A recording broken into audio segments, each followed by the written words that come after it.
Gadis itu masih terlelap, tubuhnya perlahan meluncur turun. Padahal di bawahnya terbentang ketinggian 10.000 meter. Kalau jatuh dari sini, jangankan selamat, tubuh pun takkan utuh. Ia merasakan ada yang tak beres. Seketika terbangun, tapi sudah terlambat.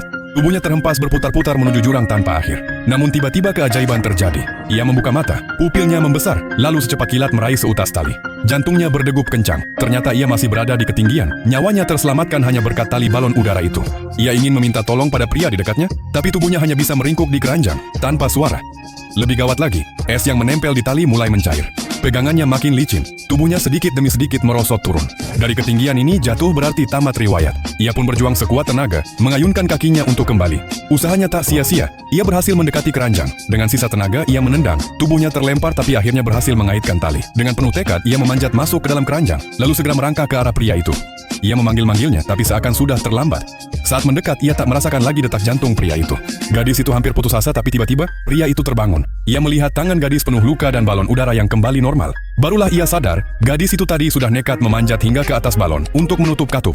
Mereka pun selamat dari maut. Dengan penuh harapan, keduanya mulai membicarakan masa depan. Tapi tak lama kemudian, mereka menyadari ada yang janggal. Salju yang tadinya jatuh, mendadak berhenti di udara, lalu perlahan melayang ke atas. Gadis itu baru sadar, ini bukan masalah salju, melainkan balon udara mereka turun terlalu cepat hingga menyusul butiran salju. Kalau dibiarkan, mereka pasti hancur berkeping-keping. Ia berteriak, meminta pria itu melemparkan semua barang keluar. Tali, perlengkapan penyelamat, bahkan barang penting lainnya mereka buang. Terakhir, jaket tebal pun dilempar. Namun kecepatan jatuh justru semakin gila. Keranjang hampir kosong, nyawa mereka tinggal hitungan detik. Pria itu akhirnya menyuruh gadis naik ke lingkaran besi. Sementara ia sendiri bersiap dengan pisau. Ia mulai memotong tali penahan keranjang, berharap dengan mengurangi beban balon bisa melambat.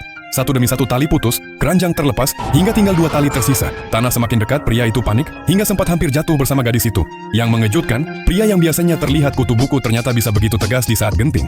Saat tali terakhir diputus, kecepatan balon memang berkurang, tapi masih terlalu cepat. Gadis yang berpengalaman tahu kalau begini, tetap mustahil selamat. Dengan tekad bulat, ia berdiri di pinggir lingkaran besi, siap mengorbankan dirinya agar pria itu bisa bertahan hidup. Pria itu hancur hati melihatnya, tapi gadis tak bisa dihentikan. Saat itulah pria mendapat ide. Ia tanpa penjelasan langsung memotong tali yang menahan balon. Seketika balon berubah menjadi parasut raksasa, perlahan menurunkan mereka. Dari pintu maut, keduanya kembali lolos.